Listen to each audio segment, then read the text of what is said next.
Hello and welcome to this video on searching the EBSCO Discovery Service to find academic research papers. My name is Gemma Harris and I'm one of the Learning Resources Advisors in the library.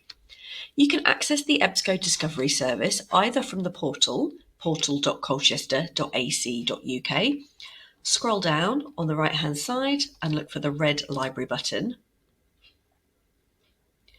You can find links to the EBSCO Discovery Service via your subject area page from the menu on the left here, or you can use the link for Open Athens. You can also access the Open Athens website without going to the portal first. It's just openathens.net. If you're off-site, Athens will ask you to log in. You need to enter Colchester Institute in the box that says Find Your Institution, and then log in with your normal college username and password. And there's a link to the EBSCO Discovery Service right at the very top there. The EBSCO Discovery Service allows you to search for academic research papers, journal articles, reports, and so on that the college subscribes to. So it's all for information that we pay to access. When you're just doing general searches for this kind of material online, you've probably come up across lots of material that you can't access is in full. Everything on the EBSCO Discovery Service, you'll be able to access the full text. The default search screen is a basic keyword search, which is okay if you're looking for one simple concept or idea. But for the majority of undergraduate study, you're probably going to want to click on Advanced Search. This gives you more options for searching. You'll see we've now got several rows of keyword boxes, and we can use each of these keyword boxes to put in an aspect of the topic that we're researching.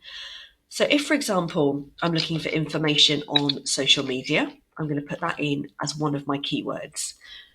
The EBSCO Discovery Service will suggest terms it thinks you might be looking for, which you can use if one of them sounds right, but you don't have to click on those. And then if I'm looking for information on social media specifically related to teenagers, then I would put that in my next keyword box.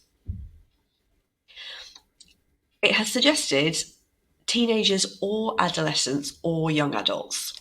It's a really great idea to use lots of synonyms in your keyword searching because the EBSCO Discovery Service can only return results where the keywords that you enter are mentioned somewhere in the article. But the really important thing to do with this is to change the word or into capital letters. It has to be in capitals, otherwise it doesn't work. So you can use the suggestions but change the word or into capitals. And you can add as many synonyms as you want to across a single keyword box. So any other similar words that meant teenagers, I can add in. You don't need to worry about these options. These are if you're already looking for a specific article, and you don't have to worry about anything else below that because you can change all of that later if you need to. So we click on search. You can see the volume of results. We've got over 18,000 results for this subject area. The blue link is the title of an article. Underneath, you'll get some bibliographic details, so the authors, the year it was published, the name of the publication, and all of that sort of thing. On the left-hand side, you've got ways of refining your results, so narrowing down your search results. Really useful ones that you might want to use are publication date. You can type a date range in here, or you can use the slider if you want to look at articles within a certain date range. You can also use this option for source type. So if you are specifically looking for academic journal articles, you could tick this box here. Other options include magazines, so more popular type titles, and things like reports and news. So if you're specifically looking for research papers, you can tick that box. Everything on the EBSCO Discovery Service on this default search will be available in full text. So underneath every record, you'll have a link, either a direct link to a PDF, which you can open and then save or download, or a link. If it's a link, it will take you to another website first, but you will always be able to get to the full text of the article. By default, the EBSCO Discovery Service will show you things within our subscriptions that we have full text access to. You can then, if you want to, add in some further keywords to your search or change your keywords around. You might think of another word or phrase that you want to include, or you might decide you want to make your search a little bit more specific. So So if, for example, I wanted to make it specifically related to schools, I could put in school as another keyword, and that would narrow down my results further. If you want to save articles, you can either just find the PDF and download it, but you can also use this option on the right-hand side, the little blue folder icon with a plus symbol on it, to add items to a personal folder that you can then come back to later. You can click any items to add them to your folder. You could then change your search terms and do a different search, and those items would remain in your folder for you to come back to when you're ready. So you can do that over on the right-hand side of the screen where it says folder has items, or at the top where it says temporary folder. So that's just those articles collected there, which I could then come back to at the end and decide what I want to do with. I could email them to myself, print off the list, or go and find all the articles.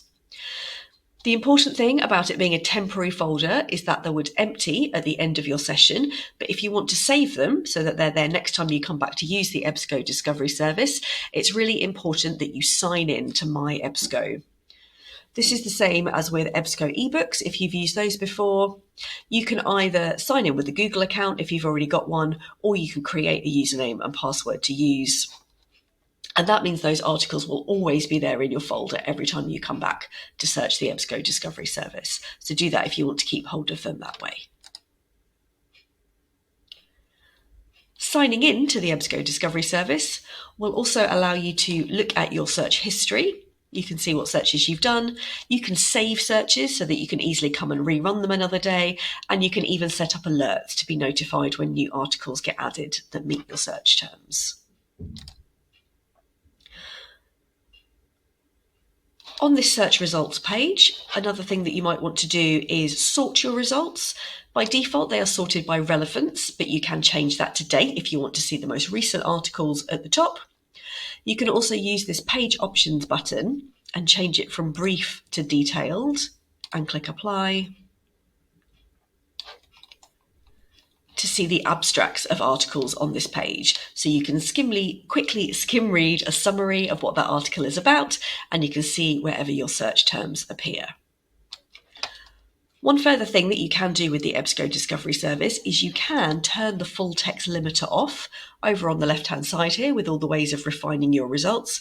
You'll see that full text is automatically selected, but you can uncheck the box. That will show me now more results, some of which won't be immediately available in full text, like this one here, number 3, doesn't have any full text links at the bottom. So what this is telling me is that this article exists, but we haven't got immediate access to it. However, you might want to try searching generally online because sometimes articles are available elsewhere on open access for free that you can download. Or if there's an article that you really want to get hold of, and you can't get access to it anywhere, we can get it for you from another library on an interlibrary loan. That costs £2.50 per paper, but you get a copy of it to keep. So just come and speak to us in the library. If there's anything that you can't get hold of that you really need, we'll be able to get it for you from somewhere else. So hopefully that gives you a really quick introduction into what the EBSCO Discovery Service is, what is available on there, and how you can use it to search for materials. You are very welcome to come and get one-to-one help with this resource in the library from your Learning Resources advisors. Please send us an email or drop in and make an appointment with your advisor, and we can help you with your research. Thanks for watching.